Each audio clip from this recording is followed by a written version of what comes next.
Velkommen til den her video. I skal nu få del i, hvordan min årssæson er gået i nogle af vores smukke danske vandløb. Det har været en fantastisk sæson, så tak fordi I ser med. Følg godt med.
Jeg bliver lidt træt af mig nu.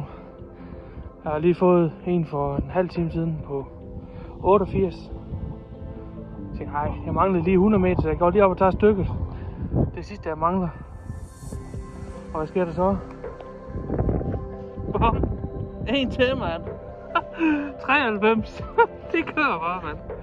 Nå. Så den her 93 er fri.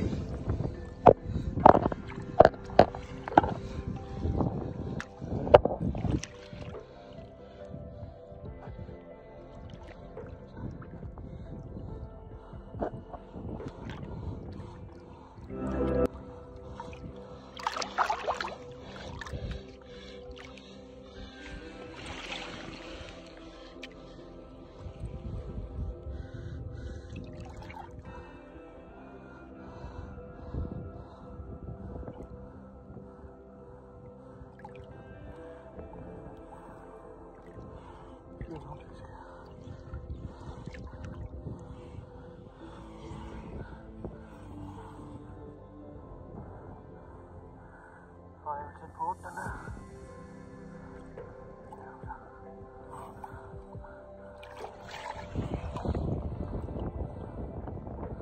Sådan! Sådan!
Ej, hvor den så.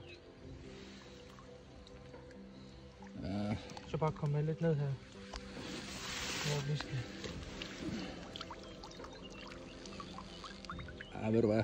Flot fisk, Kasper. Ja, for satan. Den kan du godt være bekendt. Så bare hvis du kommer lidt mere ned, så kan vi få lidt lige sådan her. Ej, det er en 4 kilos. Ja, en 4 kilos. Ej, hvor den så. Fedt, mand.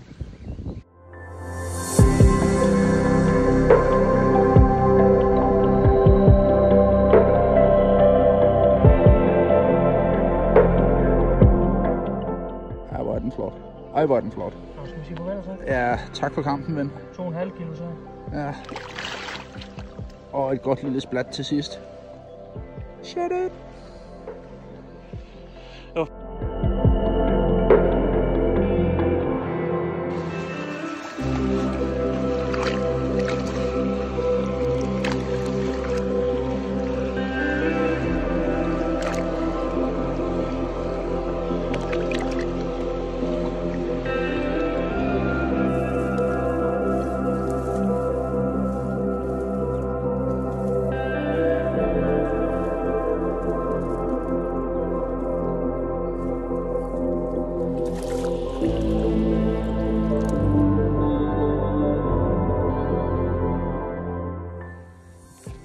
Så er der 6 på fluen midt på et afhør.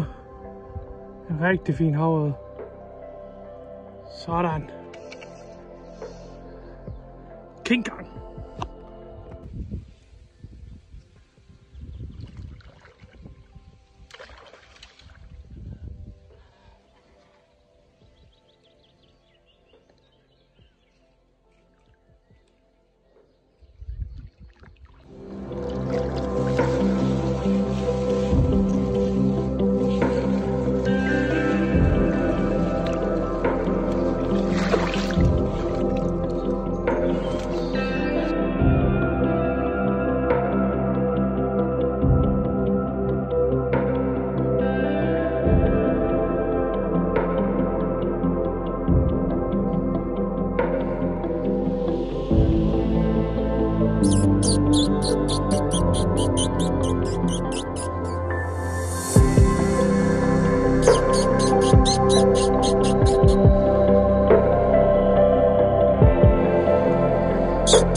En fin lille aftenhavret her.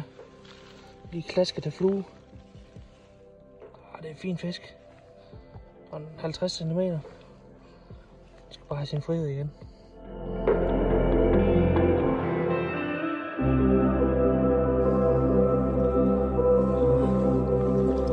Fin lille lang fisk.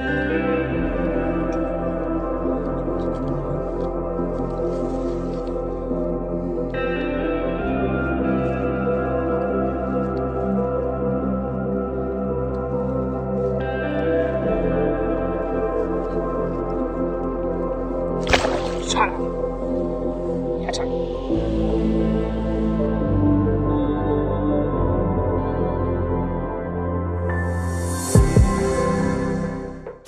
Fin lille fluefisk. –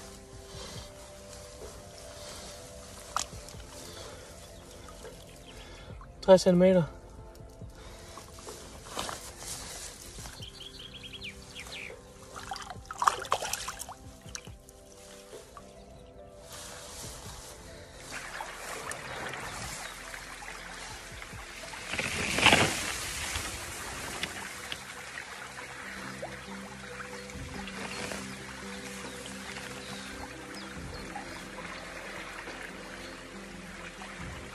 Endnu en fluefisk. 55.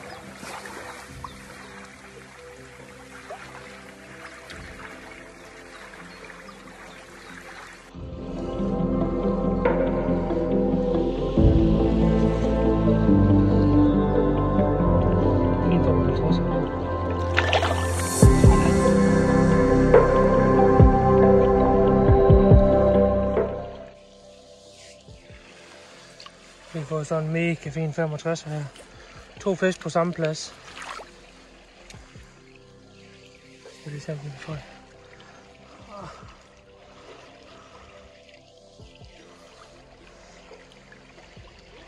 Fin handfisk her.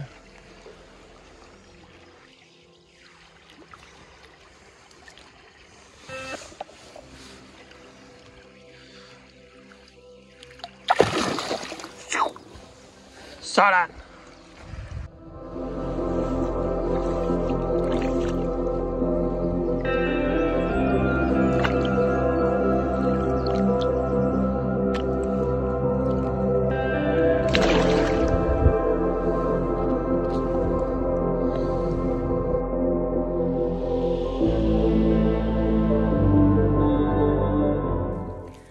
Vi får en lille shot mere.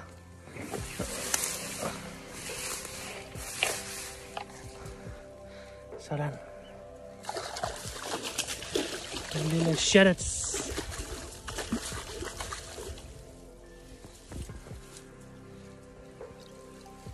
Den er fin blank. Fin lille blank fisk.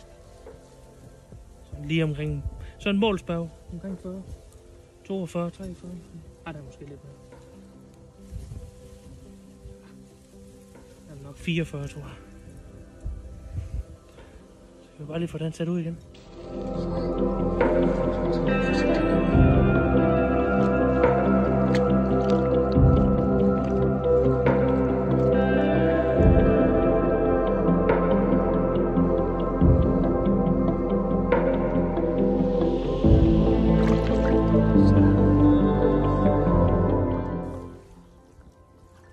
Det er en flot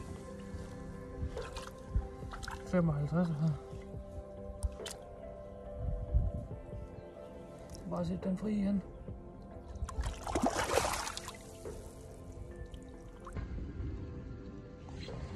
Og det se den fisk. –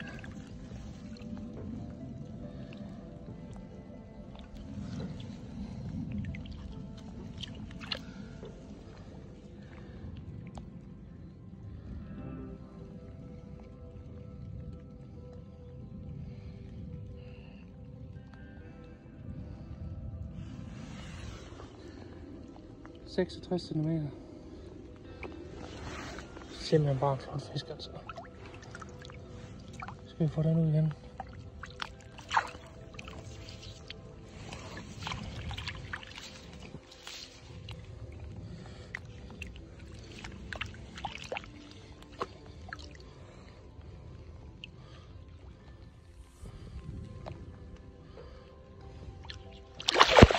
Sådan.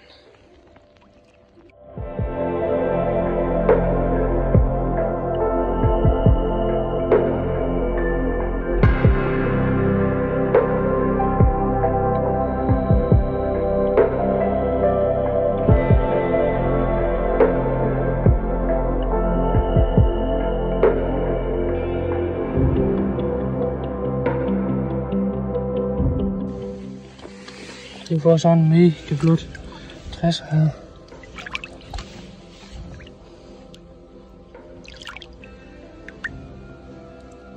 Så.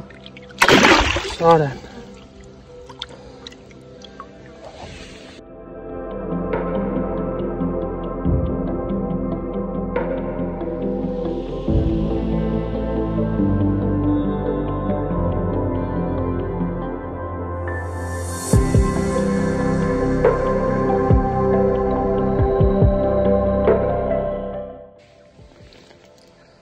En lille fin 45 cm så. Vi bare for den.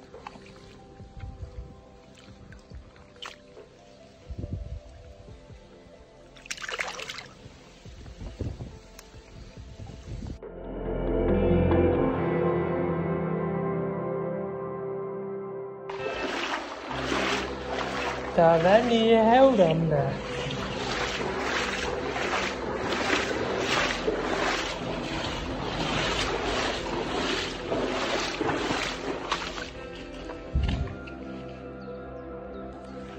Crazy.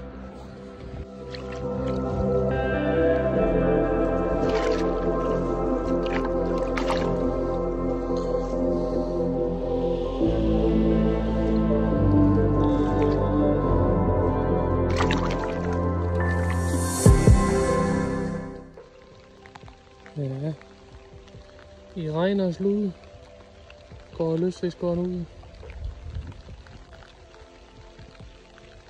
Den store havret fanger ikke så heldig. Se hvad det kan give. Vildt bag derovre i hvert fald.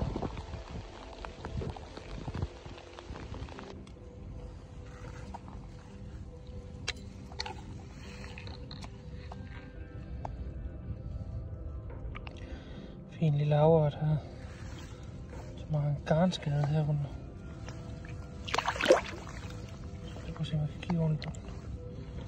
Se den der. Utroligt så hårdfør de her lige oppe. Nå, så vi får den ud.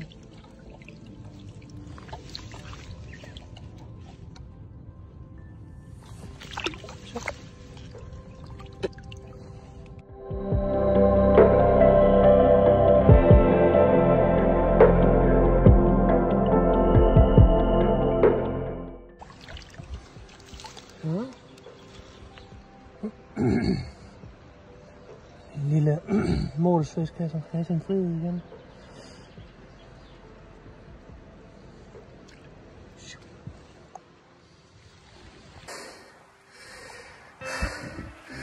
Shit, mand. Jeg troede lige, jeg havde fået en kæmpe havre, mand. Så var det en laks, mand. Den kørte mig rundt i manesien, der er du sindssyg, mand. Den er tæt 90. Jeg gik lang tid før jeg så den. Jeg har lidt skader på hælfinderne. Den er god.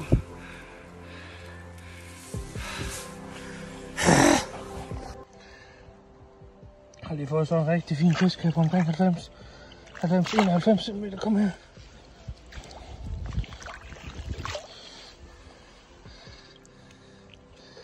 Se en flot fisk.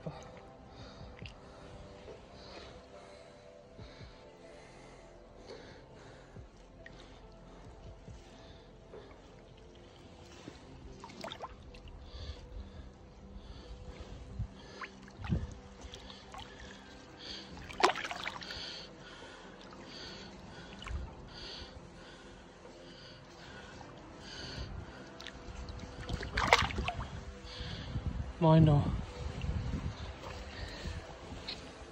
Sådan!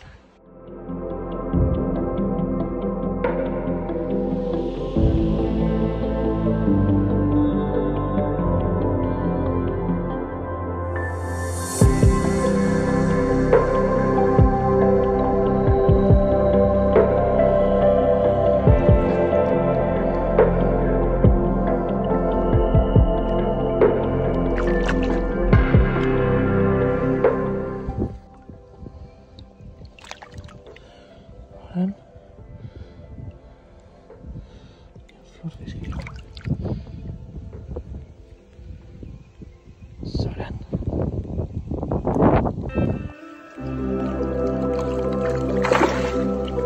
Sådan.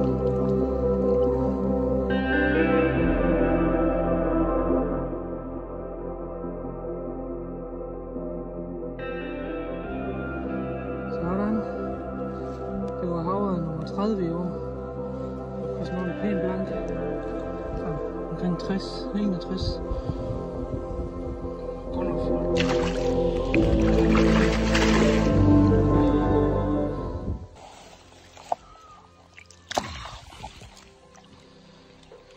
Sådan.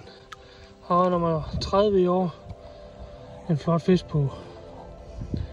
At den er målt til 62. Simpelthen bare flot, altså. Flot blank.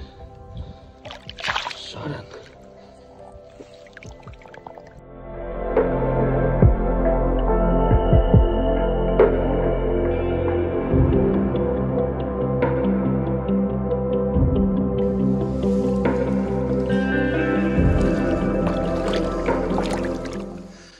Og der er en stor, flot hundfisk på 70 lige ude. Jeg har lige målt den. Stor, flot hundfisk. Og så hvor bred hun er.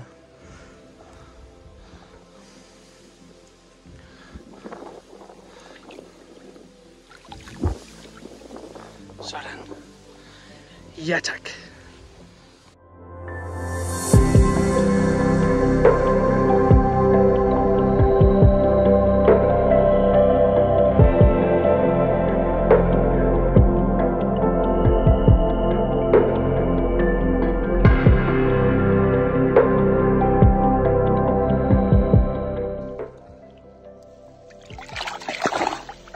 Det er sådan en flot klar fisk her. Sådan.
om 61-62.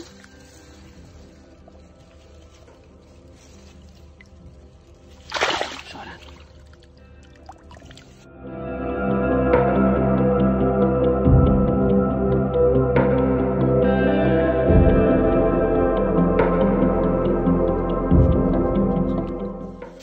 Se lige nu igen.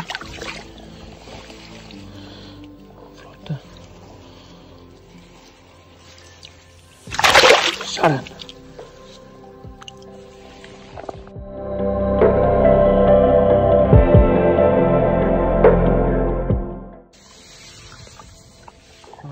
på par 60 hundfisk.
Så var der lige en her på en 60 cm på en gul uldsok.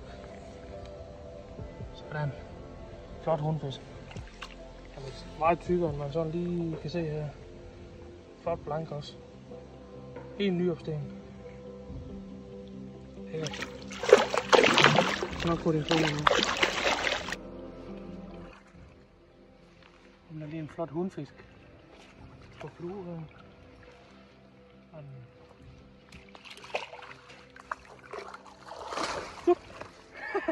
Så kom den væk. Perfekt. Super.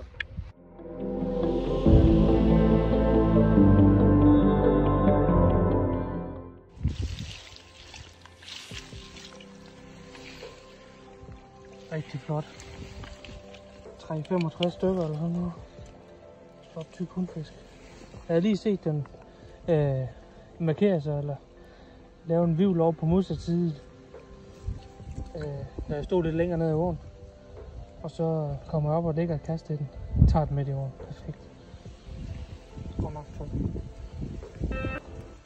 Flot bred.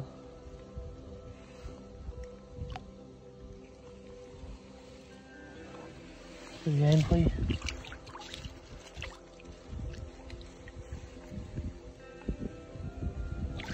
Sådan. Ja, tak.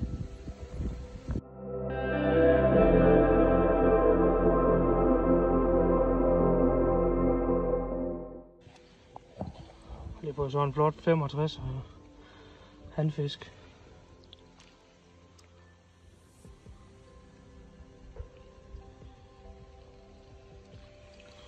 Jeg skal bare sin frihed igen her.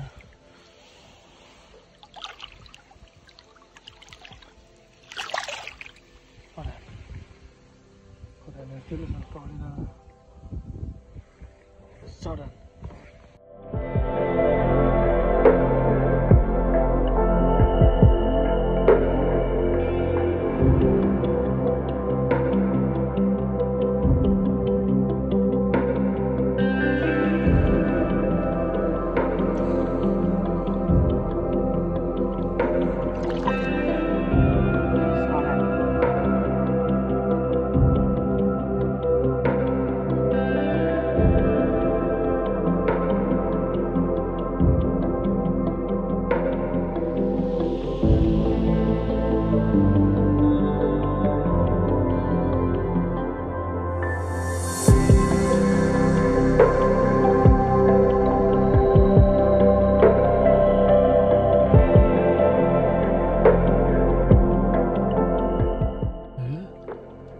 Ja, så var der en fin lille handlaks her på omkring 60.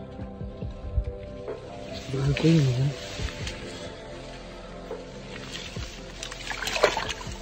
Sådan.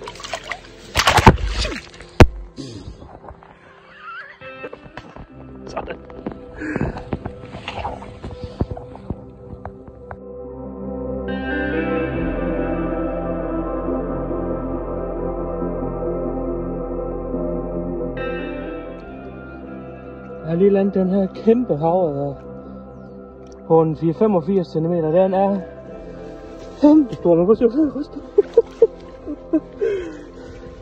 Prøv at se en hale, mand. Den er mega høj også. Prøv at se min hånd her i forhold til. Og det er ikke engang hele ryggen. Den er kæmpe, mand. Den er vanvittigt stor.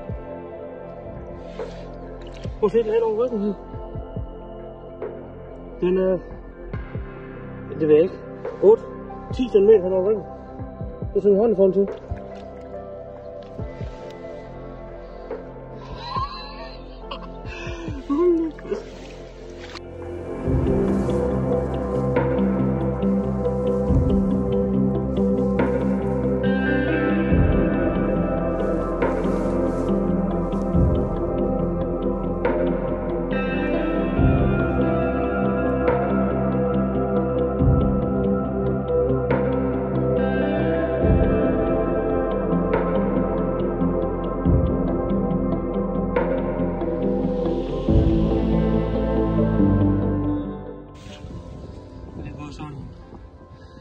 En laks her på 65 eller sådan noget. Tandlaks.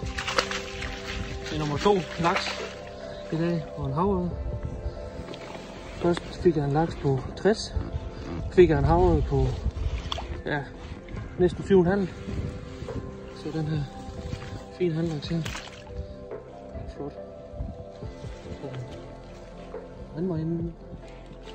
Sådan.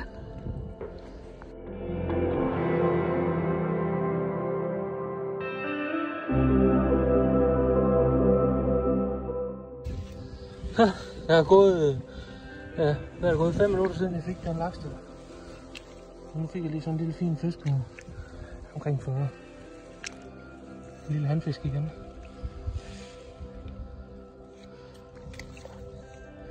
Så, tjup. Sådan.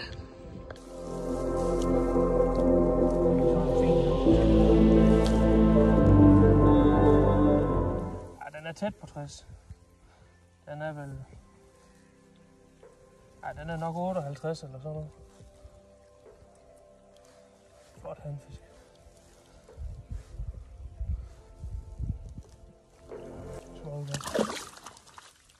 Sådan. Ja, det står nede i stenen. Men det gav da lige sådan en totalt blank fisk her. I slutningen af september. En hundfisk. Vi skal have en sådan igen. Så du kommer over. Og kigge med den ring.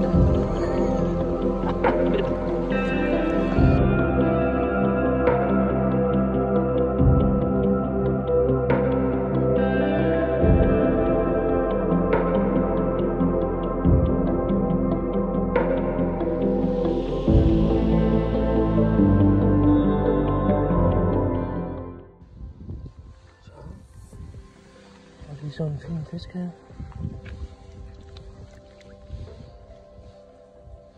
Lille hundfisk. På, ja, de er omkring 50 eller sådan noget. 49 måske. Sådan. Og så en fin halvfisk her på, ja, lige knap 70. Den er vel 68.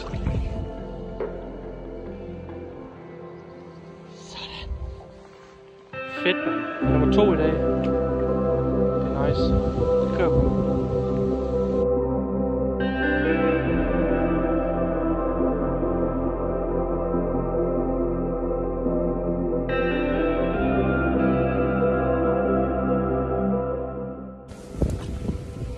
Det er sådan en flot handlaks.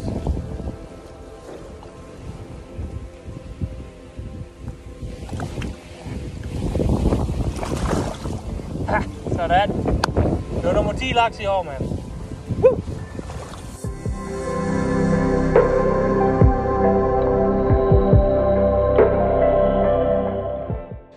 Sådan. Fin lille fisk her. Handfisk.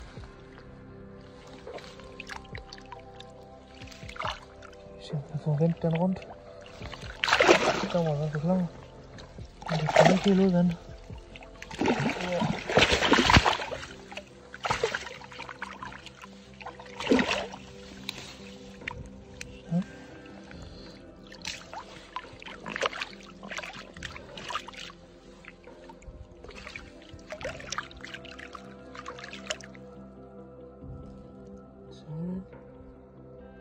Flot fisk.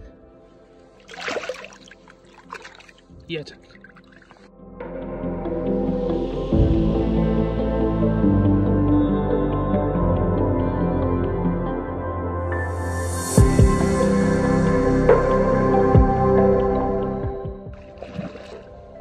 Sådan. Så er der laks på i Grammo. Fin lille hundlaks på omkring de 70. En fluestang her. Perfekt. Så skal vi bare lande derude igen. Og en fin lille hundlaks her. Taget på guldklumpen. Der. Så kommer bare friheden ud igen her. Perfekt.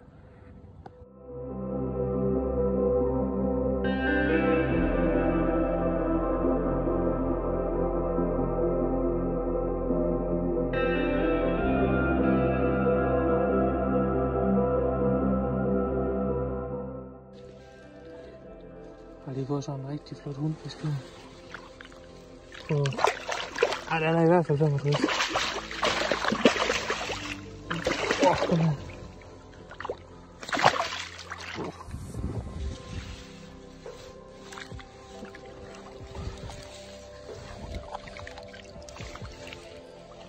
Mega flot her. Mega tyk. Ej, den er 68, den her. Det skal den være. 67-68. Sådan. Yes, man.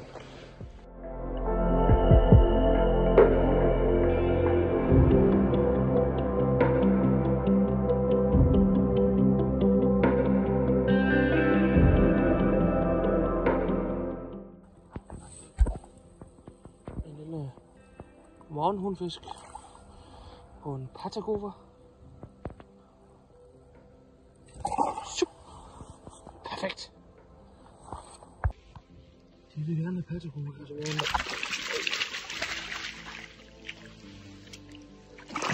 Der er to her. En lille hundfisk her. Der er lidt skader her på. Omkring 40.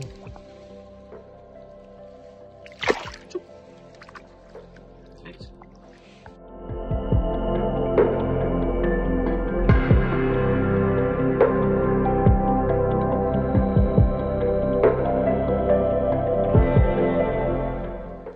Fået den her super flot handfisk her på 68. Hammert bare den her Patagova her. Det er nummer 3 i dag på min lille 7-fods klasse 4 stang her. Det er bare fedt, det er det. Hold fast, mand. Men han skal bare have friheden igen om her. Bare se, den sidder fint her. Lille fine Patagova her. Sådan. Nå, så får ham fri.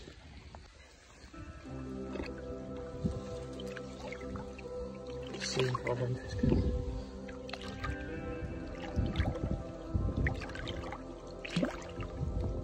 Jeg tror, han er klar med. Og stille går. Sådan. Det var fedt det der, mand.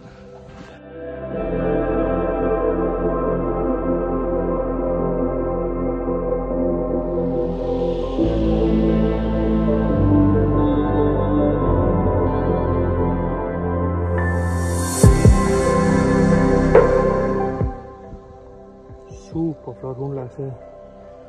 Den er i hvert fald 90. I hvert fald. Jeg tror, den er tæt på 95.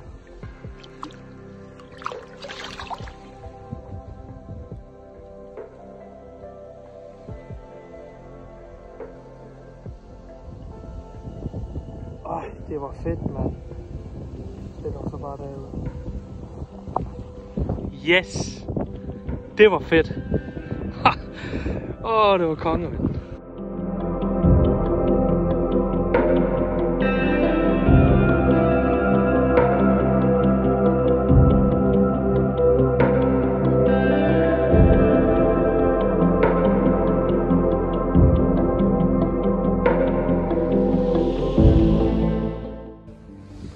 Jeg får en rigtig flot handfisk her på fluen. Og den er dejligt. I hvert fald 65. Rigtig flot hernede. Hammer den bare. Fuldstændig. Jeg vil bare have den. Jeg vil bare få ind igen. Yes! Sådan. Nå, knækker bare ikke derude.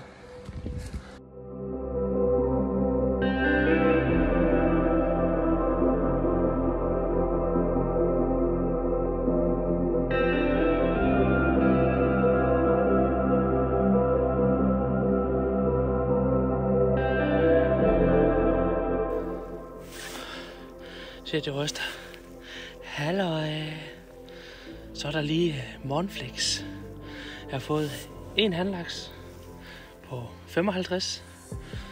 En havret på 45.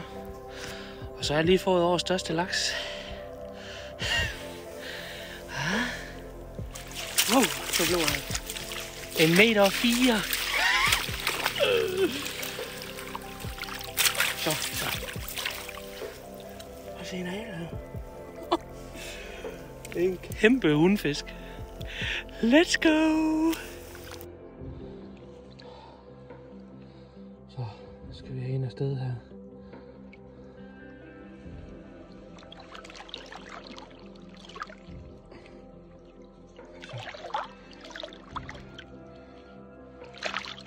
Yes. Yes, mand. 104 cm hundlaks. Jeg så, den viste sig først. Jeg troede faktisk, det var en mindre hanlaks. På den måde, den viste sig på. Så jeg troede, det var en mindre hanlaks. Og så kom jeg op på standpladsen, så jeg kan ikke forstå, hvorfor den ikke tager. Kaster jeg lidt højere op. Bare lige et par meter.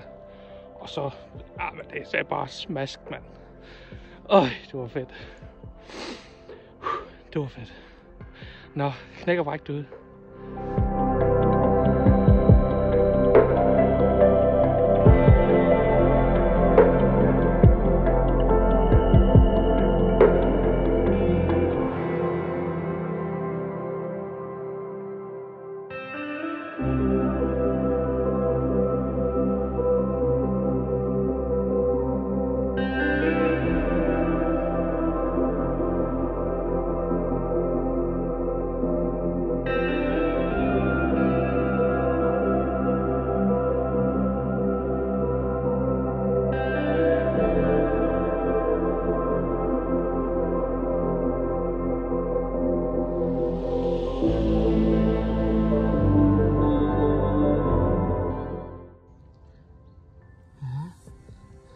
Så var der lige en lille morgenhundlaks på sæsonens sidste dag her.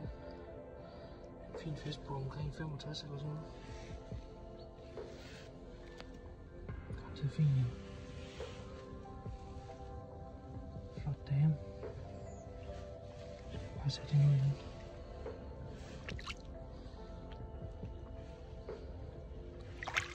Den anden vej. Så.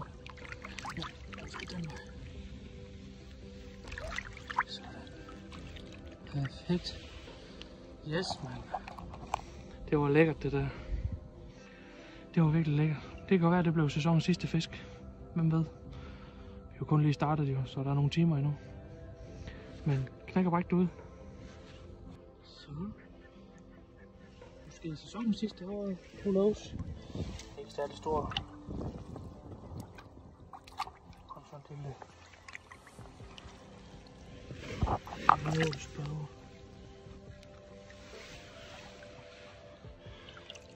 En lille fin hundfisk her.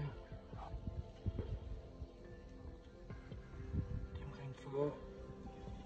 Skal bare ud af fri igen. Perfekt. Sådan. Så. Kom. Sæsonens måske sidste år. Fin hundfisk på omkring 50. Flot. Det var så også havre nummer 65 i år. Det er gået helt vildt. Det er bare fedt her. En fin rovtyk dame.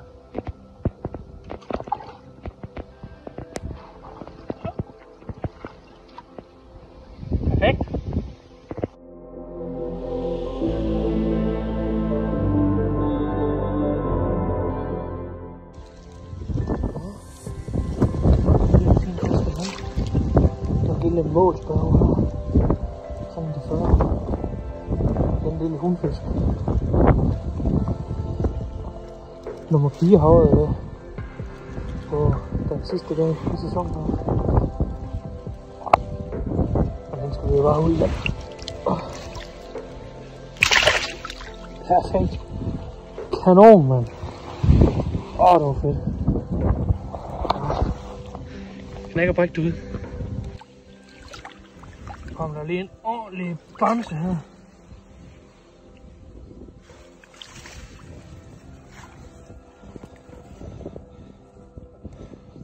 Stor hundfisk her. Fyldt med rovn. 85 eller sådan noget. Skal bare fri med dem her. Sådan. Yes. Perfekt. Det er højst sandsynligt sæsonens sidste fisk, der. Det må det næsten være. Det var godt nok en flot hundfisk, den der. Stor og tyk. 2 spænder lige ned foran fødderne på mig. Kom med nogle fine udløb. Det var fedt. Nå, I må ikke knække og brække.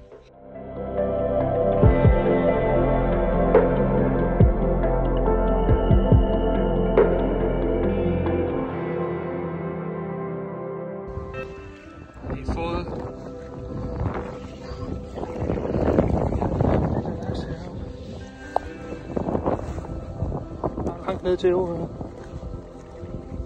Jeg har lige fået en super flot handlers her. Omkring 70. Prøv lige at se en krog her.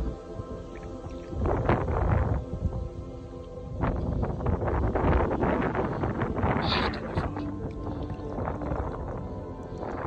Det er jo helt sindssygt i dag, det her. Det er jo en afslutning, der er gået over alle forventninger. Perfekt. Perfekt. Det er jo helt sindssygt i dag, det her. Fuldstændig vanvittigt i dag. Jeg har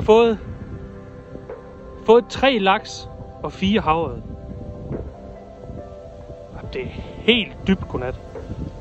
På én dag. Kongeafslutning. Det har virkelig været mit år i år. Hold fast, mand. Nå. Jamen, det er måske årets sidste fisk. Who knows? Jeg har sagt det et par gange efterhånden nu.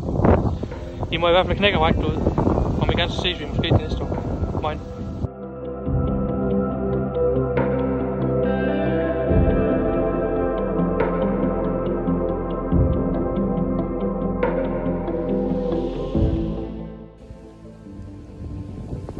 Nu ved jeg snart ikke, hvad jeg skal sige der. Jeg har lige landet den der handlaks der. Sat den ud. Får jeg en mere. Nummer 4 laks i dag. Den er vel 75, den her. Flot hundlaks. Se, der er det. Ja, hun skal jo bare have friheden igen. Hun stod i hvert fald sammen med den handlaks der. Men skal vi ikke bare se at få hende ud? Flot hundlaks. 75. 78 cm eller sådan. Øj. Sådan. Yes. Perfekt. Øj. Drømmesæson. Total drømmesæson.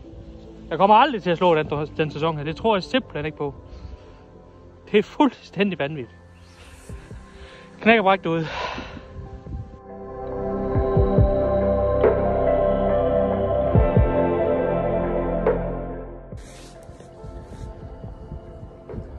Ja. Så er 2024 sæsonen ved at være slut.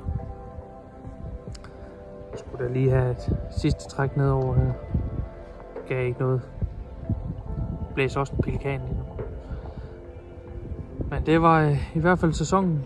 Det har været den bedste sæson nogensinde for mig i hvert fald. Jeg har fået mange laks og mange havre. I kan se, der kommer lige lidt statistik herefter her. Så kan I lige se, hvad det er blevet til i år. Størrelsesmæssigt og antalsmæssigt. Det har været en forrygende dag, en forrygende, skal man sige, afslutning. Det er blevet til 4 havørred og 4 laks. Den største havørred var omkring 50, og den største laks, det var cirka 85. Så smed jeg en stor hanlaks også omkring 95, og havde også lidt følge og lidt andet, så det har været fyldt med aktivitet. Det har virkelig været en spændende dag. Men nu er der jo ikke så meget andet end at takke af og sige tak for den her sæson. Nu kalder kysten og noget vintergidefiskeri og sådan lidt. Så det skal nok blive spændende. Og selvfølgelig en masse fluebinding her hen over vinteren, så vi kan blive klar til næste sæson. Nu skal vi kun vente cirka 5,5 måneder. Det er alt for lang tid. Alt for lang tid. Men må ikke det nok skal gå. Indtil videre så må I, eller indtil nu så må I bare have knæk og bræk derude. Held og lykke med det. Indtil vi ses igen, så må I have det rigtig godt. Hej.